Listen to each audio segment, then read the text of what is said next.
बच्चों, स्वागत है आपका हमारे इस YouTube channel UP physics 12th में।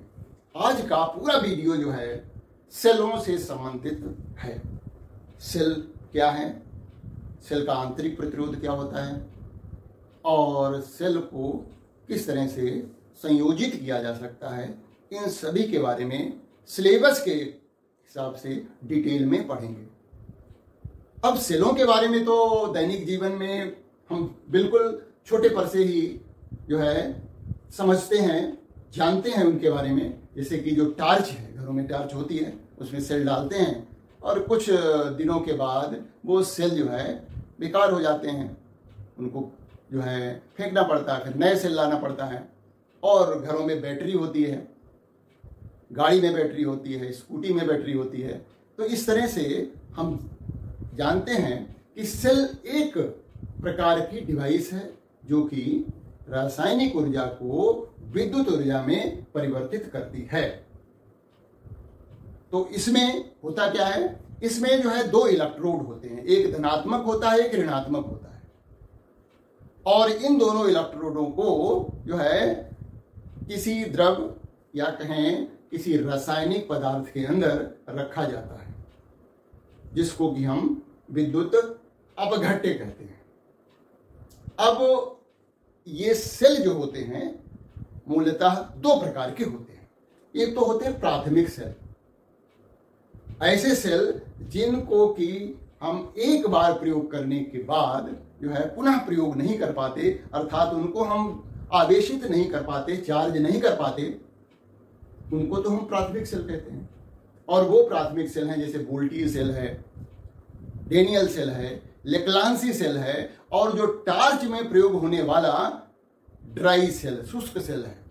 ये क्या है? प्राथमिक सेल हैं। एक बार इनके अंदर प्रयोग किए गए रसायनों की क्रिया जब पूरी हो जाती है तो हम इनको प्रयोग में पुनः नहीं ला पाते, जैसा कि हम जानते हैं कि बदलना पड़ता है सेल।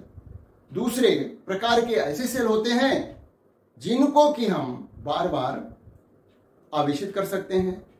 एक बार वो क्रिया कम पूरी हुई और हम उनको जो है आवेशित कर लेते हैं, जिससे कि उनके जो रसायन हैं जिनकी क्रिया पूरी हो गई है वो क्रिया उत्क्रमित हो जाती है और पुनः वही रसायन हमें प्राप्त हो जाते हैं जो प्रारंभिक अवस्था में थे, और फिर से सेल या जो बैटरी है वो हमें विद्युत धारा देने के लिए तैयार हो जाता है। मोबाइल में हम ऐसा करते रहते हैं। तो ये सब बेसिक चीजें हम जानते हैं और उम्मीद है कि आप लोग अपना पूरा सिलेबस रेगुलरली पढ़ रहे होंगे, तैयारी कर रहे होंगे। तो अब हम आगे बढ़ते हैं। सेल तो दो प्रकार के हो गए, प्राथमिक सेल जिनको बार बार आवेशित न किया जा सके, है ना, और दूसरे जिनको हम द्वितीयक सेल कहते हैं, जिनको कि बार बार आवेशित कर सकते हैं हम। अब इनमें होता क्या है, बहुत ज्यादा डिटेल में हमें नहीं जाना है। हमने देखिए दो बातें ये जो बताई वो नोट भी कर रखी हैं। वो क्या है? विद्युत सेल, इलेक्ट्रिक सेल। ये एक ऐसी युक्ति है जो रासायनिक ऊर्जा को विद्युत ऊर्जा में बदलती है।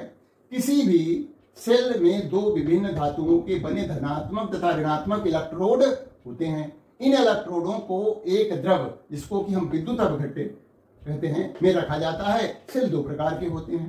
प्राथमिक सेल, इन सेलों को पुनः आवेशित नहीं किया जा सकता है, जैसे वोल्टीय सेल, डेनियल सेल, लेक्लांसी सेल और हमने शुष्क सेल बताया।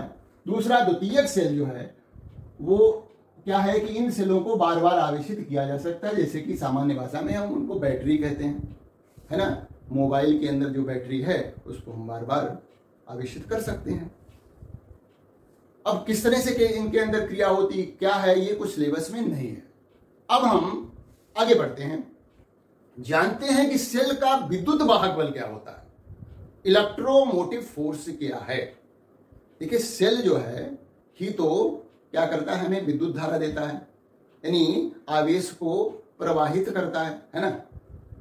तो सेल का जो विद्युत वाहक बल है वो दो तरह से परिभाषित किया जाता है। हमें इसकी जानकारी होनी चाहिए, हो सकता है कि ये छोटी क्लास में भी पढ़ा हो। सेल का जो विद्युत वाहक बल क्या है ना, इसकी नॉलेज अच्छी तरह से होनी चाहिए। तो एक तो परिभाषा है कि सेल का विद्युत वाहक बल क्या है कि एकांक आवेश, परिभाषा कैसे लिखेंगे, एकांक आवेश को सेल द्वारा पूरे परिपथ में प्रवाहित करने के लिए दी गई ऊर्जा ही सेल का विद्युत वाहक बल कहलाती है। देखिए, एकांक आवेश को पूरे परिपथ में प्रवाहित करने में सेल द्वारा दी गई ऊर्जा को सेल का विद्युत वाहक बल कहते हैं। विद्युत वाहक बल E बराबर होता है W/Q, यानी Q आवेश को प्रवाहित करने में यदि W कार्य हो रहा है, Q आवेश को प्रवाहित होने में W कार्य हो रहा है, तो एकांक आवेश को प्रवाहित होने में जो कार्य होगा वो W/Q हो जाएगा। इस तरह से सेल का विद्युत वाहक बल E बराबर होता है W/Q। ये एक परिभाषा है। पूरे परिपथ का मतलब समझ लीजिए। पहले जैसे ये हम एक सेल बना लेते हैं और ये धनात्मक इलेक्ट्रोड है और ये ऋणात्मक इलेक्ट्रोड है, मान लिया सेल का, ये द्रव है जिसमें इनको रखा गया है, इलेक्ट्रोडों को डाला गया। अब पूरा परिपथ का मतलब ये हुआ, इसको छोटा कर लेते हैं, ये धनात्मक है, ये ऋणात्मक है। लीजिए मैंने इसका जो है परिपथ पूरा कर दिया। ये अब सेल जो है विद्युत धारा देगा, वो इस धनात्मक इलेक्ट्रोड से चलेगी, इस बाह्य परिपथ में जाते हुए ऋणात्मक इलेक्ट्रोड पे पहुंचेगी और फिर ऋणात्मक इलेक्ट्रोड से धनात्मक इलेक्ट्रोड की तरफ आवेश प्रवाहित होगा और या क्या विद्युत धारा प्रवाहित होगी, जो कि विद्युत अपघट्ट के अंदर होगी। यानी बाह्य परिपथ और आंतरिक परिपथ दोनों को मिलाकर के पूरा परिपथ बनता है। तो सेल का विद्युत वाहक बल क्या हुआ, एकांक आवेश को पूरे परिपथ में प्रवाहित करने में सेल द्वारा दी गई ऊर्जा सेल का विद्युत वाहक बल कहलाती है। इस परिभाषा के अनुसार विद्युत वाहक बल E बराबर होता है W/Q। एक और परिभाषा है, वो प्रैक्टिकली परिभाषा है ना, प्रैक्टिकल वाली परिभाषा है। वो क्या है, सेल का विद्युत वाहक बल उसके इलेक्ट्रोडों के बीच वह विभवांतर होता है जो कि सेल को खुले परिपथ में रखते समय हमें प्राप्त होता है। यानी मतलब सेल के इलेक्ट्रोडों के बीच जो विभवांतर है, उसी विभवांतर को हम सेल का विद्युत वाहक बल कहेंगे। शर्त यह है कि उस सेल से कोई विद्युत धारा न ली जा रही हो, या कहें सेल जो है वो खुले परिपथ में हो। यानी सेल से कोई विद्युत धारा नहीं ली जा रही है, उस समय सेल के इलेक्ट्रोडों के बीच जो विभवांतर होगा वही सेल का विद्युत वाहक बल होगा। ये दूसरी परिभाषा है। देखिए, ये प्रैक्टिकल परिभाषा है। मतलब प्रैक्टिकली ये देखा गया कि सेल से जब कोई विद्युत धारा नहीं ली जा रही है, यानी सेल जब खुले परिपथ में हो, उस समय उसके धनात्मक और ऋणात्मक इलेक्ट्रोडों के बीच जो विभवांतर है वही सेल का विद्युत वाहक बल होगा। तो ये परिभाषा है दूसरी। अब हमने लिख भी रखा है, सेल, किसी सेल का विद्युत वाहक बल उसके इलेक्ट्रोडों के बीच का वह विभवांतर होता है जब सेल से कोई विद्युत धारा न ली जा रही हो, अर्थात सेल जो है वो खुले परिपथ में हो। ये भी परिभाषा है। अब हम बात करेंगे सेल का जो टर्मिनल विभवांतर होता है, टर्मिनल पोटेंशियल का क्या होता है। इसको मिटा देते हैं, वो भी समझना जरूरी है। एक तो सेल का विद्युत वाहक बल होता है, दूसरा एक होता है terminal potential.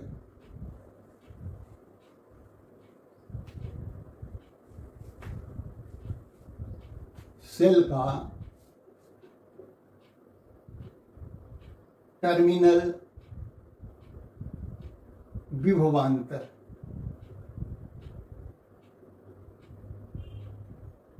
Terminal potential of cell.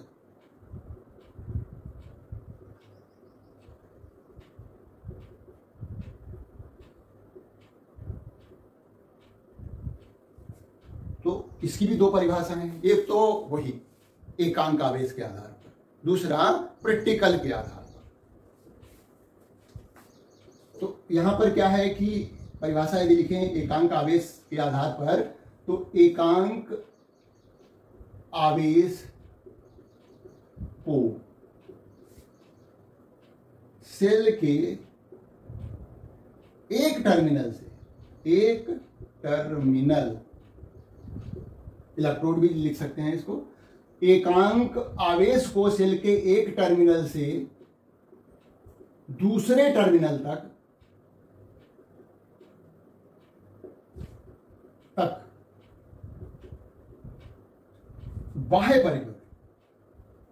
बाह्य परिपथ में प्रवाहित करने में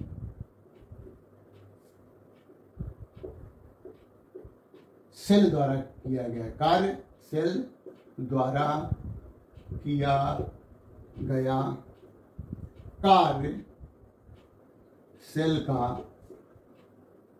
टर्मिनल विभवांतर कहलाता है।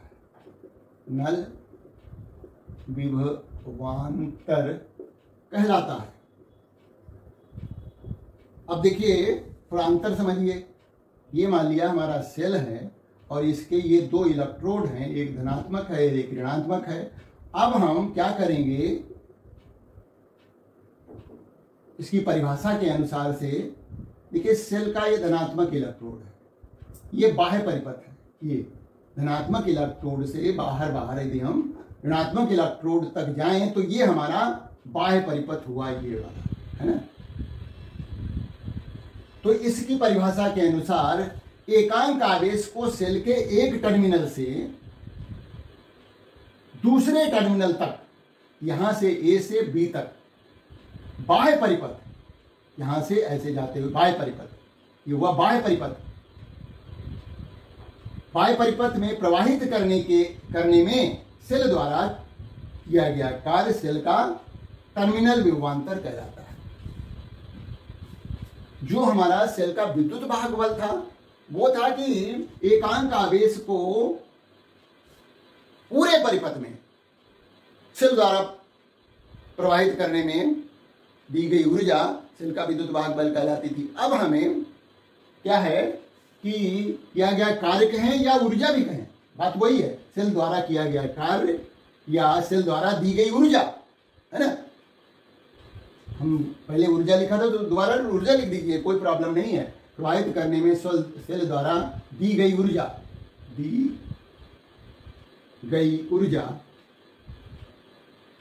या किया गया कार्य, एक ही बात है। ऊर्जा सेल का टर्मिनल विभवांतर कहलाता है। केवल अब हमें जो है आवेश को जो है यहां से ए बिंदु से बी बिंदु तक ले जाना है बाह्य परिपथ में। तो सेल जो है इस बाह्य परिपथ में एकांक आवेश को प्रवाहित करने में जितना कार्य करेगा या जितनी ऊर्जा देगा, खर्च करेगा, वही इसका टर्मिनल विभवांतर होगा। दूसरी परिभाषा जो कि प्रैक्टिकल परिभाषा है उसमें क्या है, इस सेल का जो टर्मिनल विभवांतर सेल के इलेक्ट्रोडों के बीच का वह विभवांतर होता है जब सेल से विद्युत धारा ली जा रही हो, अर्थात सेल जो है वो बंद परिपथ में हो। अब जैसे हमारे बंद परिपथ में है, इस समय यदि हम यहाँ पर वोल्ट मीटर लगा करके ऐसे वोल्ट मीटर लगा दें तो ये जो वोल्ट मीटर रीडिंग देगा वही इस सेल का टर्मिनल विभवांतर होगा, क्योंकि सेल से लगातार विद्युत धारा ली जा रही है। तो ये थोड़ा बेसिक अंतर है सेल के विद्युत वाहक बल और सेल के टर्मिनल विभवांतर में। तो ये तो ऊर्जा के आधार पर ये एकांक आवेश को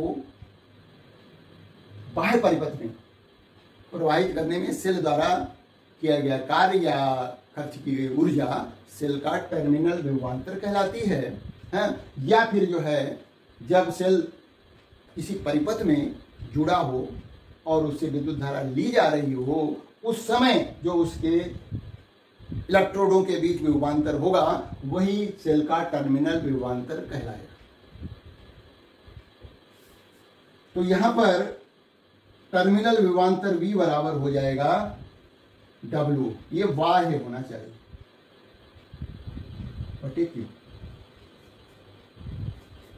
इस तरह से बाह्य प्रतिरोधार है तो V ये IR हो जाता है। IR यदि विद्युत धारा I प्रवाहित हो रही है बाह्य परिपथ में, ठीक है, तो IR बराबर हो जाता है V बाह्य Q।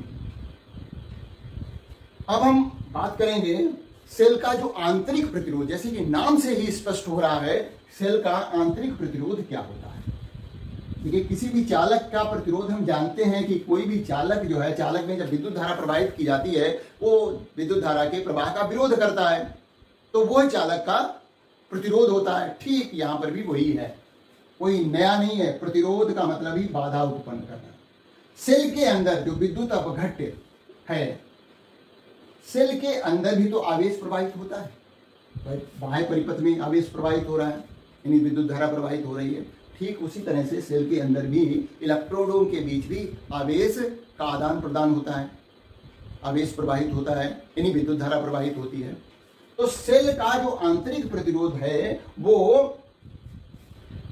क्या होता है कि जो सेल का विद्युत अपघट्य है वो विद्युत धारा के मार्ग में, प्रवाह के मार्ग में जो बाधा उत्पन्न करता है वो सेल का आंतरिक प्रतिरोध होता है। सेल का जो विद्युत अपघट्य है ना, वो विद्युत धारा के मार्ग में जो है अवरोध उत्पन्न करता है, वही सेल का आंतरिक प्रतिरोध है। आंतरिक का मतलब अंदर का, है ना।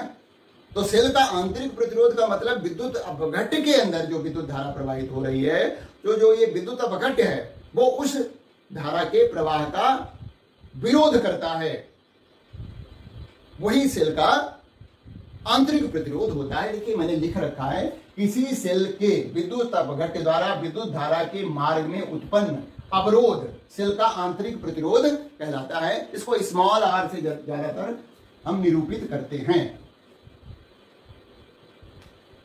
ठीक है, तो आंतरिक प्रतिरोध किन किन कारकों पर निर्भर करता है यह हमें मालूम होना चाहिए, क्योंकि परीक्षा में यह पूछा जाता है। तो सेल का आंतरिक प्रतिरोध समझ करके हम लिखेंगे। हमने 4 पॉइंट लिख भी रखे हैं, इसको समझना है। सेल का आंतरिक प्रतिरोध, आंतरिक प्रतिरोध जिसको हम स्मॉल r कहते हैं, ये किस पे निर्भर करता है? इलेक्ट्रोडों के बीच की दूरी। ये देखिए सेल है, ये इलेक्ट्रोड है, धनात्मक ये ऋणात्मक, ये धनात्मक है ऋणात्मक है। अब इलेक्ट्रोडों के बीच की दूरी मान लिया d है। अब इस दूरी को बढ़ा दिया जाए, इलेक्ट्रोड को एक दूसरे दूर कर दिया जाए, तो क्या होगा? प्रतिरोध, आंतरिक प्रतिरोध बढ़ जाएगा। सीधी सी बात है कि अब आवेश इस विद्युत अपघट्य के अंदर ज्यादा दूरी तय करनी पड़ेगी उसको।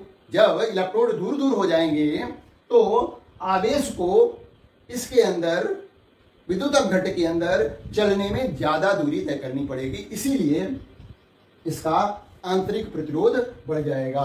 तो इलेक्ट्रोडों के बीच की दूरी बढ़ाने पर विद्युत इसका सेल का जो आंतरिक प्रतिरोध है वो बढ़ता है, यानी R प्रोपोर्शनल टू है D के। R जो है अनुक्रमानुपाती है दूरी के। दूरी बढ़ाएंगे तो प्रतिरोध बढ़ेगा। दूसरा पॉइंट है विद्युत अपघट्य की सांद्रता। सांद्रता बढ़ाने पर, यानी उसका जो विद्युत अपघट्य हमने बनाया है उसमें ज्यादा पदार्थ घोल दें तो क्या होगा कि उसमें आयनों की संख्या बढ़ जाएगी, है ना। तो ये जो आयन है, हमें क्या होगा कि जब आयन एक निश्चित मात्रा से अधिक मात्रा में मौजूद होंगे तो उनमें टक्कर ज्यादा होगी। तो कंसंट्रेशन, सांद्रता बढ़ाने पर किसी सेल का जो आंतरिक प्रतिरोध है वो एक सीमा के बाद बढ़ जाता है। तो इस तरह से किसी सेल के विद्युत अपघट्य की सांद्रता बढ़ाने पर सेल का आंतरिक प्रतिरोध बढ़ता है। एक निश्चित सीमा से ज्यादा यदि हम सांद्र कर देंगे उसको, विद्युत अपघट्य को, तो उसका आंतरिक प्रतिरोध बढ़ जाएगा। सांद्रता। तीसरा पॉइंट है विद्युत अपघट्य के ताप पर। विद्युत अपघट्य का ताप जितना अधिक होगा उतना उसका आंतरिक प्रतिरोध कम होगा। यानी आंतरिक प्रतिरोध R जो होगा वो इस ताप के व्युत्क्रमानुपाती होता है। ताप अधिक तो आंतरिक प्रतिरोध कम, ताप कम तो प्रतिरोध ज्यादा। जाड़ों के दिनों में क्या होता है कि ताप कम होता है, जिसके कारण जो है बैटरी का प्रतिरोध बढ़ जाता है। और देखा होगा कि वो गाड़ी वगैरह जब जाड़ों में स्टार्ट करते हैं तो वो प्रॉब्लम करती है, इसीलिए क्योंकि उसका आंतरिक प्रतिरोध बढ़ गया होता है तो वो उतनी धारा, विद्युत धारा नहीं दे पाती जितनी कि मोटर को स्टार्ट होने के लिए चाहिए। तो ये हम दैनिक जीवन में देखते हैं कि जाड़ों के समय जो है गाड़ी स्टार्ट करने में प्रॉब्लम होती है। कई बार क्यों होती है? क्योंकि ताप कम होता है, जिससे कि आंतरिक प्रतिरोध बैटरी का बढ़ गया होता है, वो कम धारा दे पाती। एक चौथा पॉइंट और है, वो है इलेक्ट्रोडों के सर्वसम्मिलित डूबे हुए क्षेत्रफल के व्युत्क्रमानुपाती है। इसको जरा समझ लें। ये इलेक्ट्रोड हमने डाल रखे हैं दो, इनको हम जरा प्लेट के रूप में दिखाते हैं। ये धनात्मक इलेक्ट्रोड है और ये दूसरा हम ऋणात्मक इलेक्ट्रोड बनाते हैं, है ना। अब मान लिया ये इलेक्ट्रोड जो है कितना ही है, या कहें इसको हम बाहर निकाल देते हैं थोड़ा, ये है इलेक्ट्रोड। अब ये इलेक्ट्रोड तो पूरा डूबा हुआ है, धनात्मक इलेक्ट्रोड पूरा डूबा हुआ है विद्युत अपघट्य के अंदर, जबकि ऋणात्मक इलेक्ट्रोड का इतना ही भाग डूबा हुआ है। तो सर्वसम्मिलित क्षेत्रफल कितना हुआ? जितना इसका है उतना इसका भी ले लीजिए, ये वाला।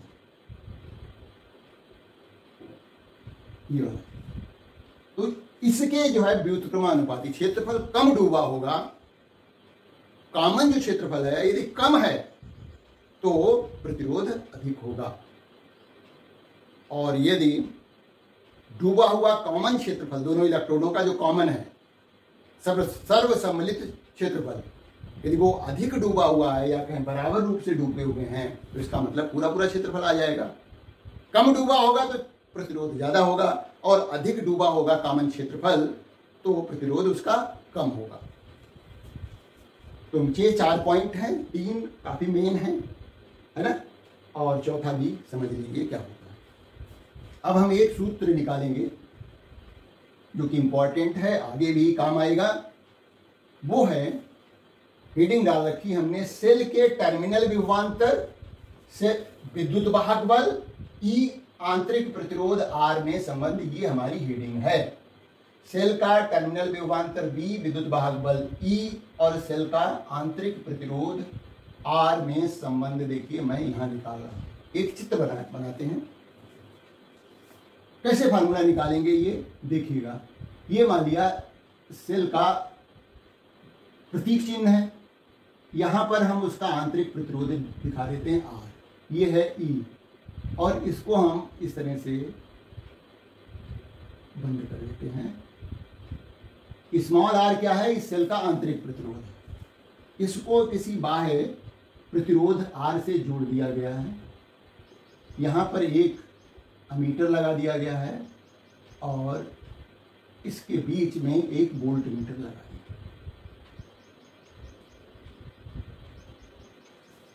देखिए बहुत आसान है ये संबंध निकालना। 3 बातें हमें ध्यान रखनी है उसके आधार पर, और वो 3 बातें अभी क्लियर हो जाएंगी। नंबर 1, हम पहले जो है सेल के विद्युत वाहक बल की परिभाषा के आधार पर जो है सेल द्वारा किया गया कार्य देखते हैं, है ना। यहां पर लिख लीजिए, माना किसी सेल का विद्युत वाहक बल E तथा आंतरिक प्रतिरोध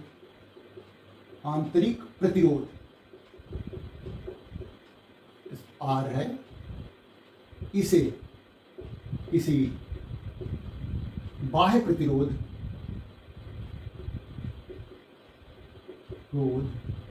R से चित्रानुसार जोड़ा गया है, जोड़ा गया है। बस अब बात करेंगे सेल द्वारा आवेश Q को पूरे परिपथ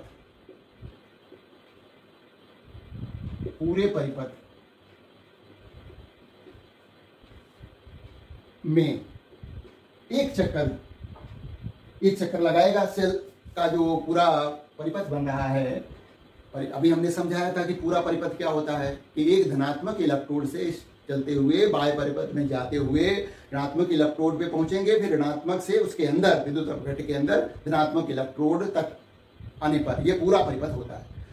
तो सेल क्या कर रहा है, सेल द्वारा आवेश Q को पूरे परिपथ में भेजने पर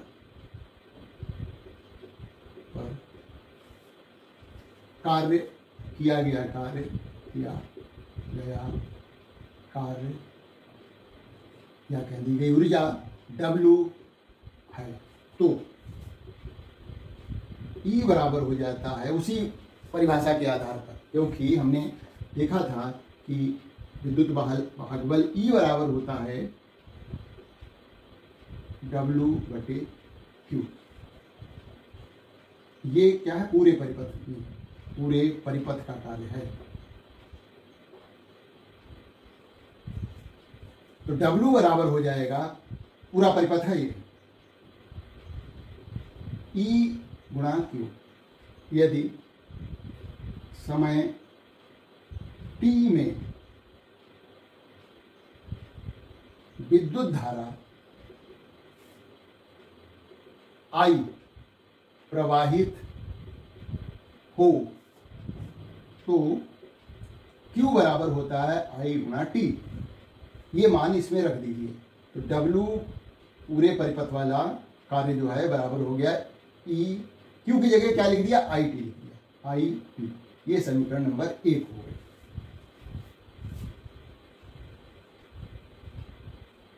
अब हम इस टर्मिनल विभवांतर, देखिए ये सेल जो है इस बाह्य प्रतिरोध के साथ समांतर क्रम में है, तो सेल के टर्मिनलों के बीच जो विभवांतर होगा वही इस बाह्य प्रतिरोध R के सिरों पर भी विभवांतर होगा, क्योंकि समांतर क्रम में जब कोई जो है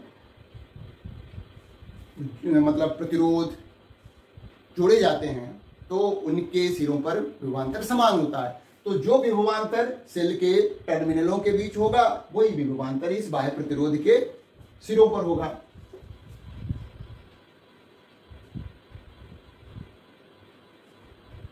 तो सेल द्वारा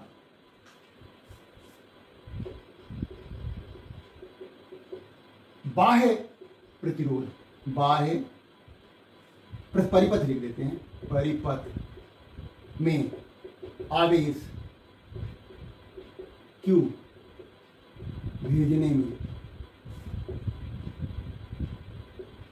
या प्रवाहित करने में किया गया कार्य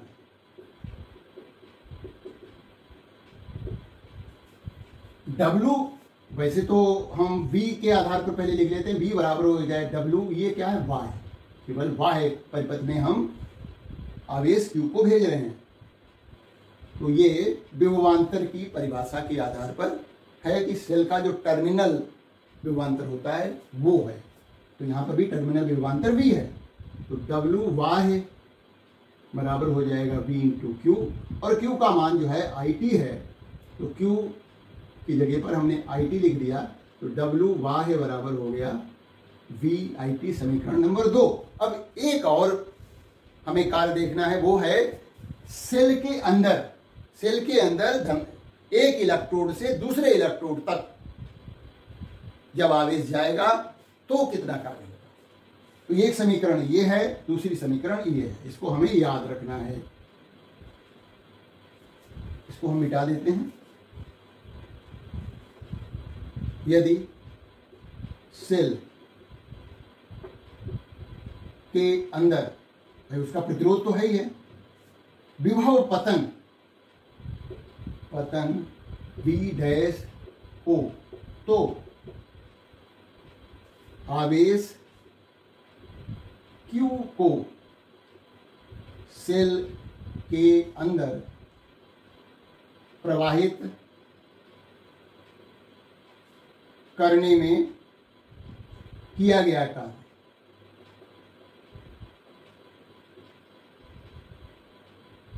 कितना है, W मान लिया डैश है, तो V डैश बराबर हो जाएगा W डैश बटे Q। ये क्या है, आंतरिक है, आंतरिक अंदर अंदर जो है आवेश को प्रवाहित करने में, तो W डैश ये है आंतरिक बराबर हो गया V डैश इंटू Q। अब यहां पर V डैश जो है वो क्या है, विभव पतन है, तो यहां पर V डैश का मान क्या होगा, देखिए धारा कितनी प्रवाहित हो रही है, I प्रवाहित हो रही है ना। तो जब धारा इसमें I प्रवाहित होगी तो विभव पतन V डैश का मान जो होगा वो I इंटू R होगा, क्योंकि V डैश बराबर होगा I इंटू R तथा Q बराबर है IT। तो ये दोनों मान हम यहां पर रख देते हैं, तो W डैश आंतरिक बराबर हो जाएगा V डैश की जगह पर IR और Q की जगह पर IT, तो ये हो गया I स्क्वायर RT, ये हो गया W डैश।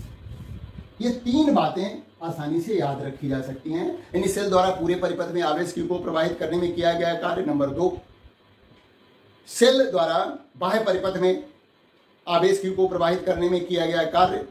तीसरा है सेल द्वारा आवेश Q को अंदर सेल के अंदर प्रवाहित करने में किया गया कार्य, है ना। तो ये तीसरी समीकरण हो गई। अब इन तीनों समीकरणों को हमें जोड़ना है।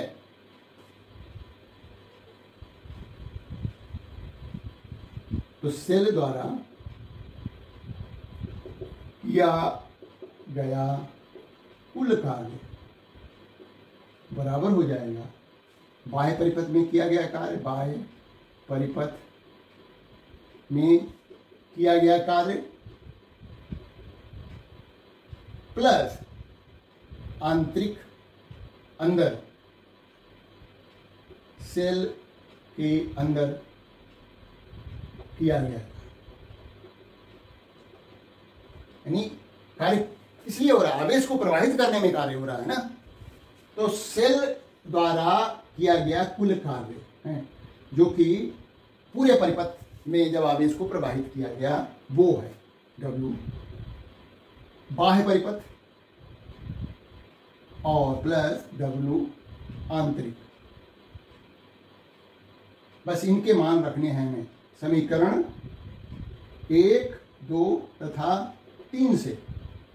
देखिए W की जगह पर हम रखेंगे EIT, समीकरण 1।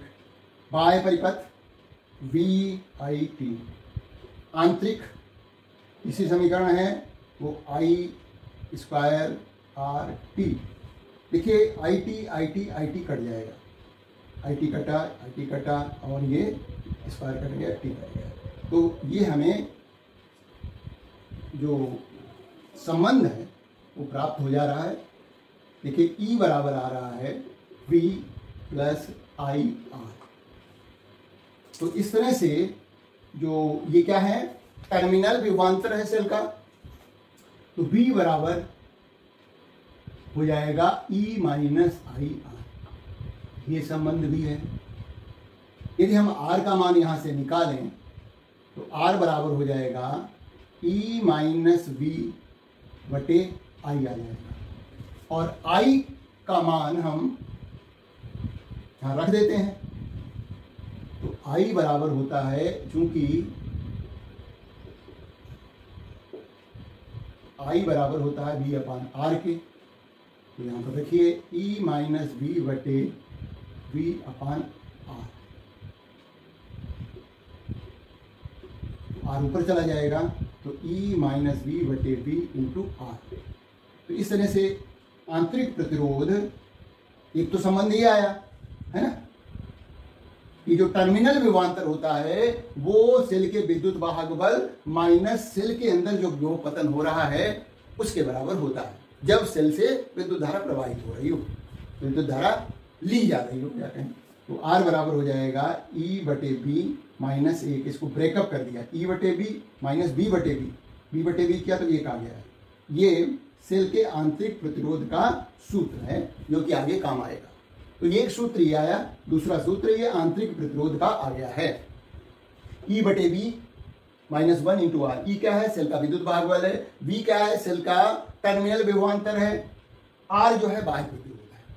तो इस तरह से आंतरिक प्रतिरोध, बाह्य प्रतिरोध और ये जो है सेल का विद्युत वाहक बल और सेल का टर्मिनल विभवांतर के बीच यहाँ पर संबंध आ गया। यहाँ पर 2 सूत्र हमें और नोट करने चाहिए।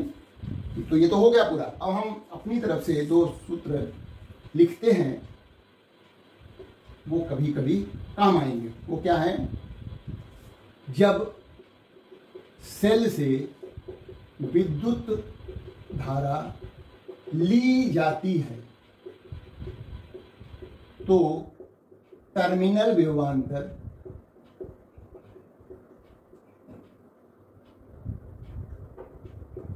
V बराबर होता है E माइनस IR। ये हमें याद रखना है।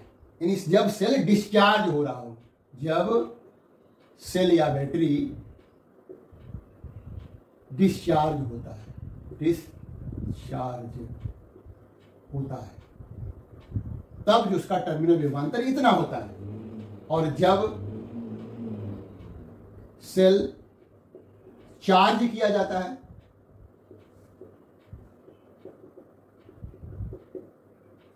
तो टर्मिनल विभवांतर, याद रखिए वो V बराबर होता है E प्लस IR। ये हमने अलग से 2 फार्मूले बता दिए हैं जो कि न्यूमेरिकल या कहीं जो है अलग से प्रश्न में पूछे जा सकते हैं। जब सेल डिस्चार्ज हो रहा होता है तो टर्मिनल विभवांतर इतना होता है, और जब सेल जो है चार्ज किया जा रहा होता है तो टर्मिनल विभवांतर इतना होता है। अब हम सेलों के संयोजन की बात करेंगे।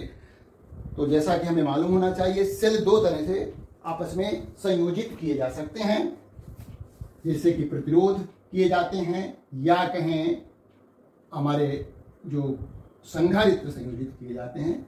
सामान्य रूप से 2 तरह से हम सेलों को भी संयोजित कर सकते हैं।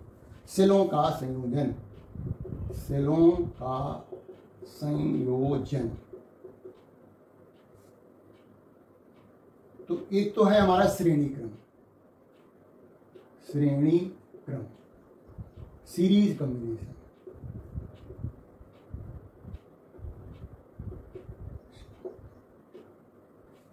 तो माना n सेल जिनका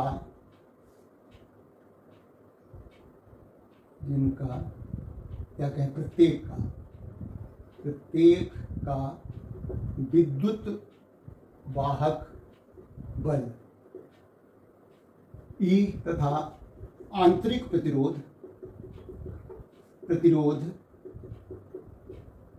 R है, को श्रेणी क्रम में जोड़ा गया।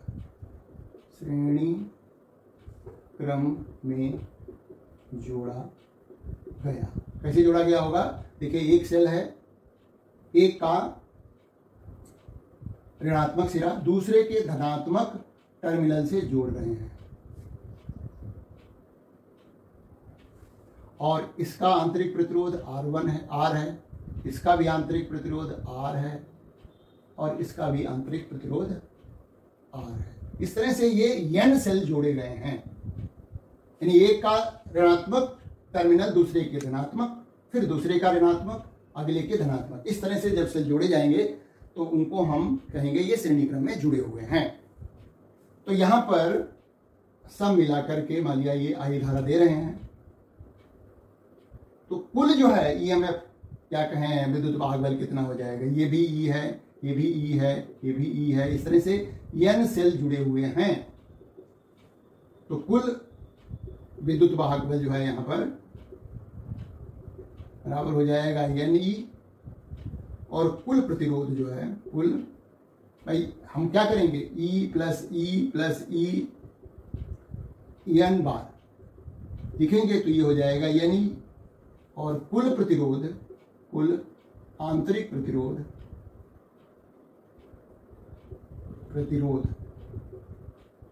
R प्लस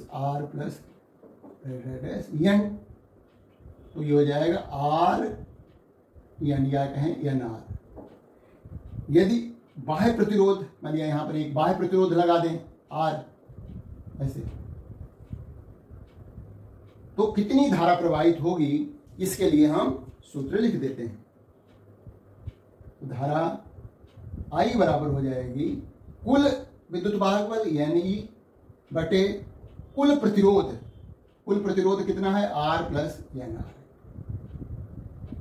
ये विद्युत धारा का मान होगा श्रेणी क्रम में जब समान विद्युत वाहक बल के n सेल श्रेणी क्रम में जोड़े जाएंगे।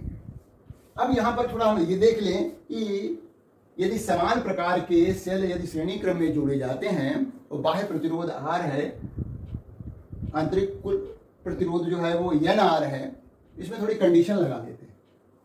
देखिए क्या है, कंडीशन लगाते हैं पहले, यदि R बराबर है, नहीं R बहुत बड़ा है एन आर से, यानी बाह्य प्रतिरोध बहुत अधिक है, तो I का मान क्या हो जाएगा, I तो हमें एन आर को छोड़ देना पड़ेगा, एन आर छोड़ दीजिए तो एन ई बटे आर, तो ये लगभग बराबर हो गया एन गुणा एक सेल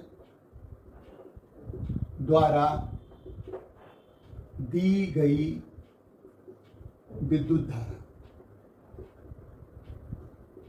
इसका मतलब ऐसे सेलों को श्रेणी क्रम में जोड़ना तब बेनिफिशियल रहेगा, लाभकारी रहेगा, जब बाह्य प्रतिरोध जो है अधिक हो, तो उनको श्रेणी क्रम में जोड़िए और ज्यादा धारा प्राप्त करिए, है ना, क्योंकि n गुना हो जाएगी, एक सेल से जितनी धारा प्राप्त हो रही है उससे n गुना धारा हमें मिलेगी, लेकिन शर्त यह है कि बाह्य प्रतिरोध जो है अधिक होना चाहिए, आंतरिक प्रतिरोध जो है नेग्लिजिबल होना चाहिए, नगण्य होना चाहिए, तब हम ऐसा करेंगे। दूसरी कंडीशन देखिए, यदि R का मान बहुत छोटा है एन आर से, तो हमें ये क्रम नहीं प्रयोग करना चाहिए। क्यों नहीं करना चाहिए, क्योंकि उस केस में धारा का मान क्या हो जाएगा, I बराबर, वैसे तो क्या है हमारा एन ई बटे R, बहुत छोटा है इसलिए R को हमने छोड़ दिया,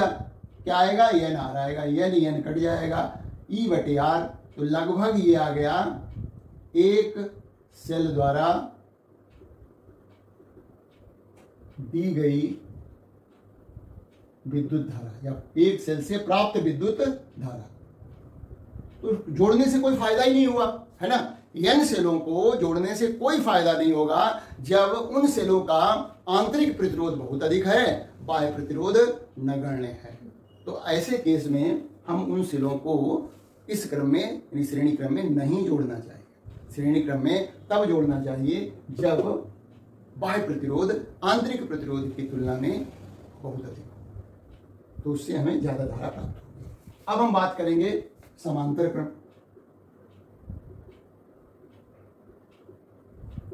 पैरेलल कॉम्बिनेशन, उसमें देखिए सेल इस तरह से जोड़े जाएंगे, E हो गया, R हो गया, दूसरा सेल लीजिए, E ये भी है, R ये भी है, इस तरह से बहुत सारे n सेल जोड़ दिए गए हैं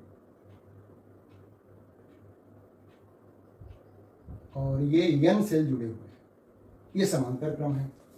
तो समांतर क्रम में इनके सिरों पर AB के बीच विभवांतर तो बराबर ही होगा, समान होगा, मतलब E ही रहेगा, है ना।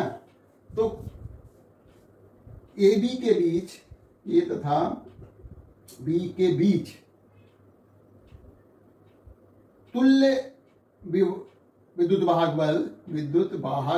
बल बराबर हो जाएगा E। और क्योंकि ये R ये कैसे जुड़े हुए हैं, समांतर क्रम में जुड़े हुए हैं, इसलिए कुल आंतरिक प्रतिरोध कितना हो जाएगा, बाह्य प्रतिरोध मान लिया, यहां पर भी R ही है ऐसे, तो कुल आंतरिक प्रतिरोध निकालना है तो हमें क्या निकालना पड़ेगा, 1/r बराबर 1/r plus 1/r plus n बार लिखेंगे। तो ये हो गया 1/r बराबर हो जाएगा n गुणा 1/r या कहें n/r, है ना। ये तुल्य प्रतिरोध है Rp वाला। तो Rp का मान हो गया R/n, ये तुल्य प्रतिरोध आ जाएगा, आंतरिक प्रतिरोध। तो इस दशा में सेल द्वारा परिपथ में दी गई विद्युत धारा I बराबर निकालते हैं। फिर देखते हैं कि ये वाला क्रम कब हमारे लिए फायदेमंद रहेगा। विद्युत धारा I बराबर हो जाएगी, I बराबर हो जाएगी E, क्योंकि तुल्य विद्युत वाहक बल तो E है, और बाह्य प्रतिरोध प्लस आंतरिक प्रतिरोध R/, जो है n है। अब हम इसमें वही कंडीशन लगा देते हैं जो पहले लगाई थी, है ना। पहला, यदि R बहुत बड़ा है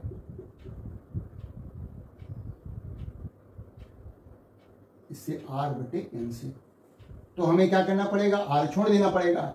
R को नेग्लेक्ट कर देंगे। R को छोड़ने पर, एक मिनट, सॉरी, R छोड़ क्यों देंगे, R तो रखना पड़ेगा, ये वाला छोड़ना पड़ेगा ना। तो R/n छोड़ने पर, तो I बराबर क्या हो जाएगा, ये छोड़ दीजिए, हटा दीजिए, तो E/R हो गया। तो लगभग हो गया एक सेल से प्राप्त धारा।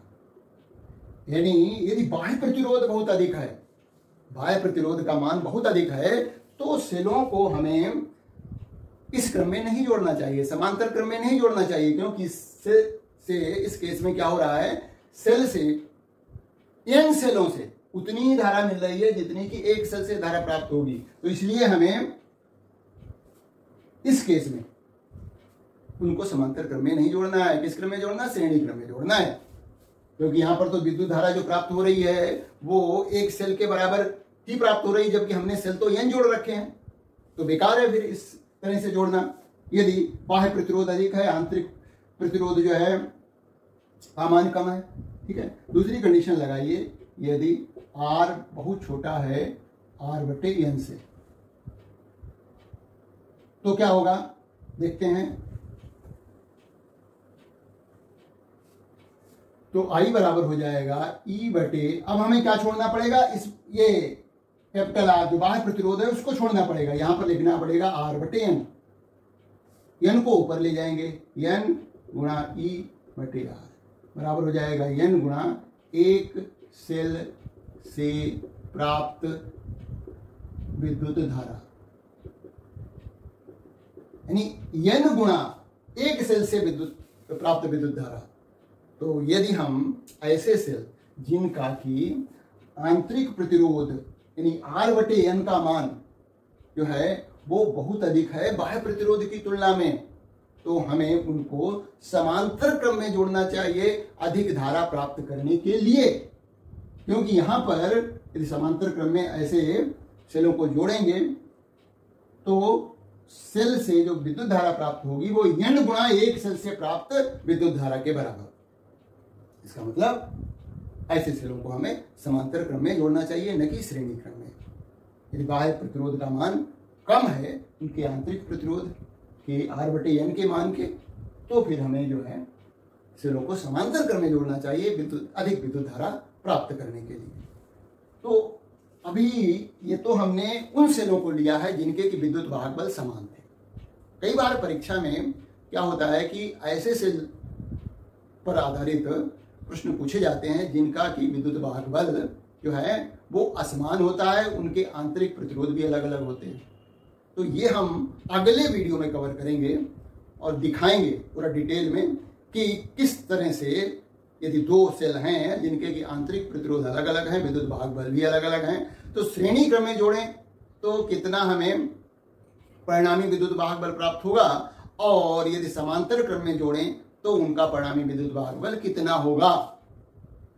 तो ये हमें अगले वीडियो में कवर करना है। और हम ये जान लें केवल यहां पर कि जैसे कोई सेल ऐसे जोड़ दिए जाएं, देखिए एक सेल ये E1 है और ये E2 है, तो यहां पर कुल EMF जो है श्रेणी क्रम है, तो E बराबर हो जाएगा E1 प्लस E2।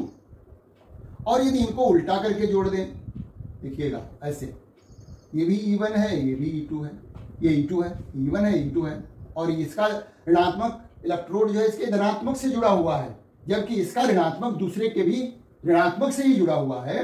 तो यहाँ पर इस केस में E बराबर हो जाएगा, ऐसे जुड़े होंगे तो परिणामी विद्युत भागबल E बराबर हो जाएगा E1 माइनस E2। ये बहुत इंपॉर्टेंट बात है, ऐसे जुड़े हुए हैं, यानी ऋणात्मक इलेक्ट्रोड अगले के धनात्मक से जुड़ा हुआ है तो E1 प्लस E2 होता है। और यदि एक का ऋणात्मक अगले के भी ऋणात्मक से जोड़ दिया जाए तो परिणामी विद्युत भागबल क्या हो जाएगा, E1 माइनस E2। ये इंपॉर्टेंट बात याद रखिए, इस चीज को हम अगले वीडियो में कवर करेंगे। उम्मीद है कि वीडियो पसंद आया होगा, तो दोस्तों में शेयर कर दीजिए और वीडियो को हमेशा पूरा देखिए। Thank you for watching this video.